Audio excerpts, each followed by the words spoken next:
Where have you been? Well, he said, I've been playing fantasy football with Smokey. He said, Mary Martha, she said, 6 hours? He said, you won't believe how much fun this is. He said, this is just fun. She didn't like that.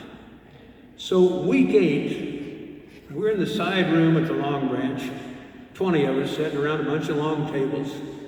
I've got my back to the wall. I'm in the middle of the table.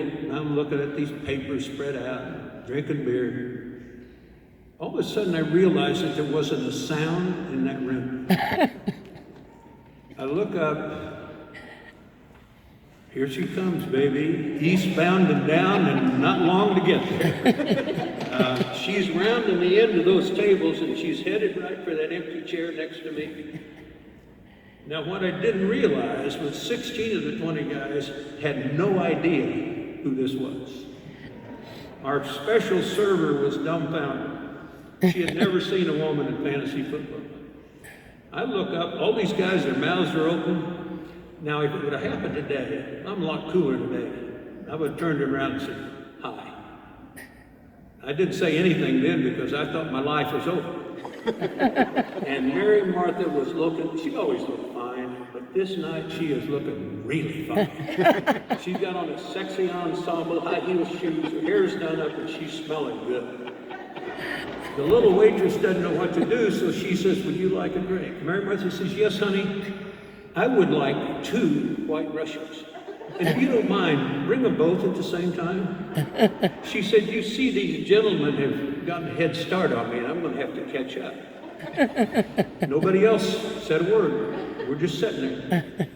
Now, I'm going to paraphrase some of the stuff that Mary Martha said later.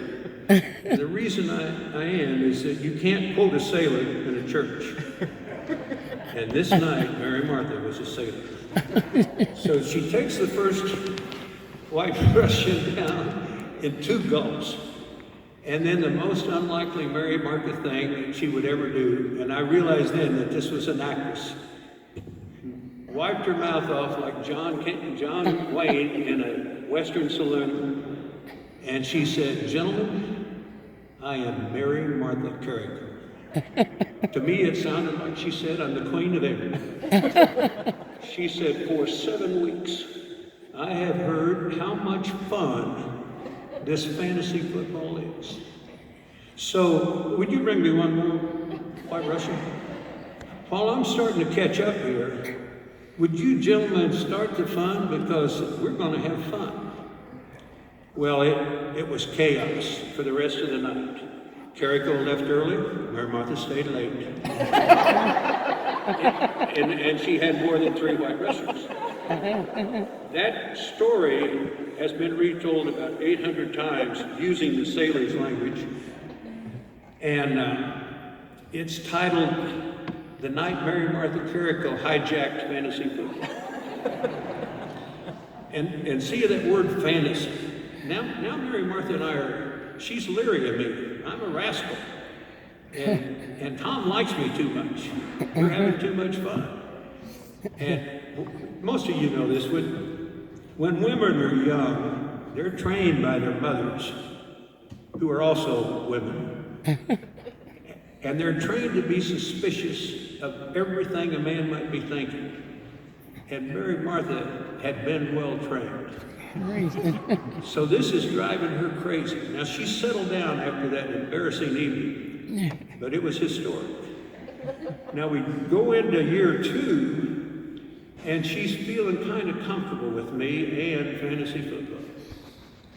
So she says to her friend, you ought to have your husband go over to the Long Branch and meet Tom and Smokey, and you, Bob and Clark Burns and those guys, and he could play fantasy football. So she sends her husband over. Unfortunately for us, he sat down next to one of our players who was kind of the Eddie Haskell of our group, codenamed Skippy. And he said, tell me how this works. How do you play this game? Skippy says, easy. Give us $500 to start the season. We'll get you out every Thursday night for 52 weeks, unless Christmas is on a Thursday. Well, this scares this guy off, because we're strong players. he reports this to his wife, who then tells Mary Martha, well, he's not going to play. The next morning at 8 o'clock, I get a phone call. She says, Mr. Inslee, Mary Martha, I finally figured out what you're up to. And I want you to know I'm going to be watching you carefully. I think she thought because it had a name, Fantasy, that we had models running around in lingerie with shoulder pads on and maybe wearing our favorite player's number. And I think that's the thing that hurt us most. But there were all sorts of those deals down through the years, but I'm going to fast forward to 2003. And it was Labor Day. Now, there were a couple of bartenders, female bartenders, we'd moved out to 87th Street, Long Branch. And they had been asking me to play. They wanted to form a team of their own and be in our league. As you know, I'm a progressive guy. I said, let's break the gender barrier. Well, I didn't tell too many people. And so on Labor Day evening, I had most of the guys and their wives over. And we're getting along real fine, nice evening. Season's going to start Thursday. And somebody asked about fantasy football.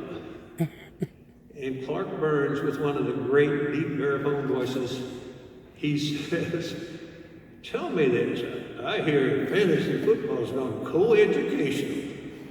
Oh my Lord. Mary Martha goes ballistic.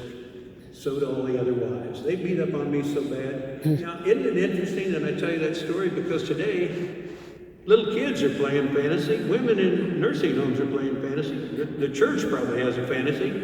That'd be the one to get in on because they've got prayer on their side.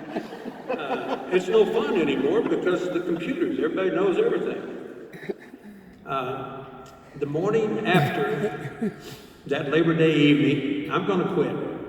I got beat up so bad I'm through.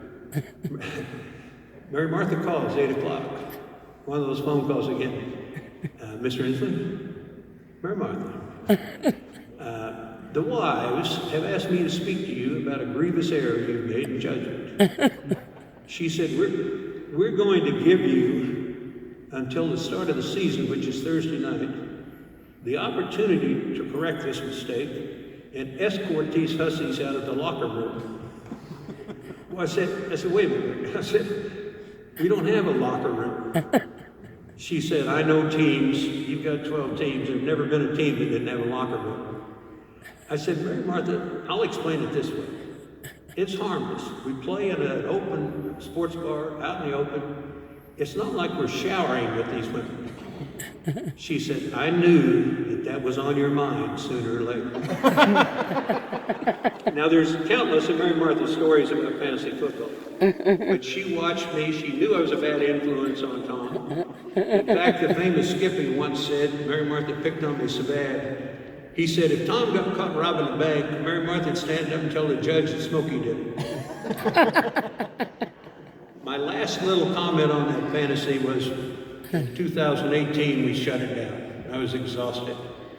I run into Mary Martha in the grocery store. She says, so you quit playing fantasy? I said, yeah. She said, I bet you miss it. I said, no, not no.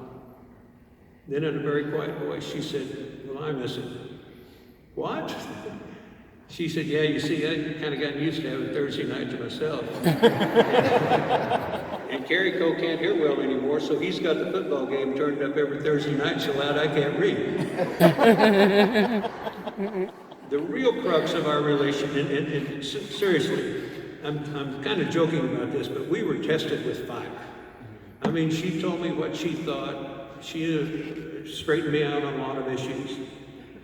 But that third category, the food, from day one was off the charts. I'm very passionate about food. I'm very passionate about talking about it. Mary Martha was a restaurant-grade chef. I mean, she was really good. I used to say to her, you should have a little place, kind of like Rico's or the Cozy Cafe. Maybe put it on a grassy knoll with some shade trees and call it Mary Martha's Kitchen. And serve that wonderful comfort food. And she would always brush it off. She has a book of recipes.